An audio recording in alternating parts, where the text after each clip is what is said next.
cey Xelcom xéewal matale na taalibe Serigne Saliou Mbàkke bee ko yor mën ngeen leen a fekk ci biir YouTube bi nga def cabinet Xelcom xéewal TV da nga fa gis lu gën a yaatu ci seen wàllu liggéey. jërë ngeen jëf njiitu réew mi ak njiital FMI yu taxaw di joxante loxo photo boobee moo gën a fës ci xët mu njëkk L'Observateur journal bi dañu xamal ne ñoom waa Fonds monétaire international seen mission bi ñuy séentu ci Sénégal tey ci altine ji la ñu fi yegg seeni tànk ci Dakar L'Observateur ne nañu bokk na ci ubbi yeneen i waxtaan jëm ci ëllëgu koom-koomu Sénégal mi toog di xaar ak séentu financement bu FMI mu di rendez-vous bu am solo ndax yéenekaay bi ne nañu ci la ñuy xam lan la ñuy dogal ci mbiri restructuration dette bi ñuy coow ak jaaba jonge ci réew mi journal bi teg wax ji di ci waxtaan ak ñu seen xam-xam màcc ci wàllu économie ñu ci mel ne docteur Pape Demba Thiam économiste international doon liggéeyee jamono ca Banque mondiale ak docteur Seydou Bokoum di expert en économie numérique ku ci nekk ci ñoom ñaari kàngam yi mi ngi wax ci L'Observateur li mu gis ne mooy taxawaay bi gën ci suñum réew di Sénégal ci fi situation bi toll kàngam beneen bu xëy di jàngat relation bu Sénégal ak FMI mooy professeur Thierno Thioune mi ngi ci xët mu njëkk Sud Quotidien yu bari yu xëyandool xëy nañu dellu si ci ñool ak fantasi roog damantey xef ak tibbantey tànk gem ci biir parti socialiste Les Échos dañu xibaar ne ñoom socialiste yi assemblée générale bi ñu woote woon keroog samedi ci xeexoo ci la mujj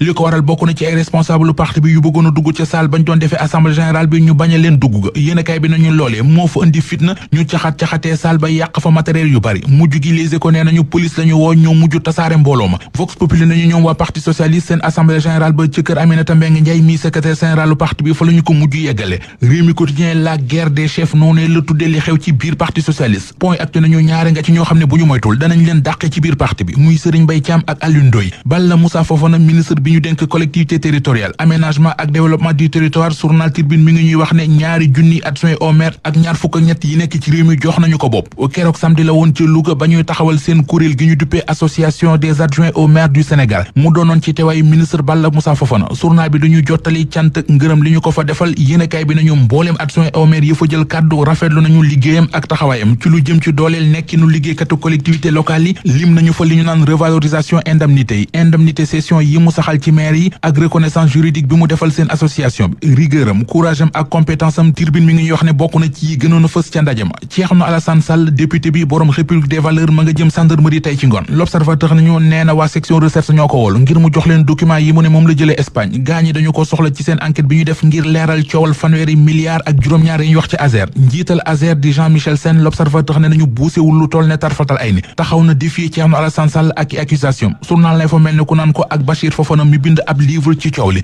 Jean-Michel Sène nee na bu leen neexee nañu bind junniy livre ci man yëngalu ma li leer ba leer daal mooy amul kenn ci ñoom ko am fitu taxaw di ma accuser directement mbiri corruption Vox Populi nañu ñaari fan ginnaaw bi fi Thierno Alassane Sall génne doon wax ci coowal 37 milliards yi Azer yi Jean-Michel Sène mi jiite Azer moom it contre-attaqué na ba delloo Thierno Alassane Sall ay kurpañam libération nañu moom directeur général bu Azer di Jean-Michel Sène leeral na ne 37 milliards yi gaañi di wax ba ñu koy décaissé boobu moom xaaji guta sax jël fonction ci direction générale bu Azer révision constitutionnelle gi député Pastef fi dinas Walf Quotidien mi ngi ñuy xamal ne waa coalition Diomaye président àddu nañu ci superviseur général bu coalition bi di Aminata Touré ay kàddoom ci xët mu njëkk yéenekaay bi mu fay xam ne proposition de loi bi ya ca nekk ci dialogue national bi lu jóge yi xew temps yi ci assemblée nationale mu di ay proposition de loi yu ñu fay dégg mu jëm ci indi ay coppite ci constitution bi ak i vice président yu ñuy dégg ne démissionné ne dafa mel ne lu tiital journal Tribune li mu bind mooy attention ñoo ngi fooye institution réew mi di fooye constitution réew mi Ndiaga Seck ak coow li ko topp journal Libération nee nañu am na beneen réseau bu enquêteurs yi feeñal système gaynde gu màgget le réseau ba tudd journal bi dañu wax it ay message yu garaaw yu enquêteurs yi gis ci téléphone Ndiaga Seck message yu ca bari ñoo ngi ci xët mu njëkk Libération mais malheureusement mënee su ko wax ci rajo mbaay ciy télé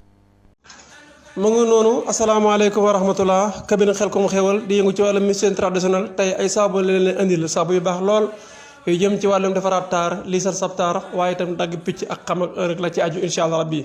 saabu yi nag macha allah rabbi baax na lool te efficace yéen ñi nga xam ne da ngeen di jaaywaat ñëw leen ñu defal leen prix yu xéewal ngeen dem jaay incha allah rabbi jël seen bénéfice xëy naan awma liggéey kat jeex na fi ak kan cabinet Xelcom xéewal TV cey Xelcom xéewal matale na taalibe Serigne Saliou Mbàkke bee ko yor mën ngeen leen a fekk ci biir YouTube bi nga def cabinet Xelcom xéewal TV da nga fa gis lu gën a yaatu ci seen wàllu liggéey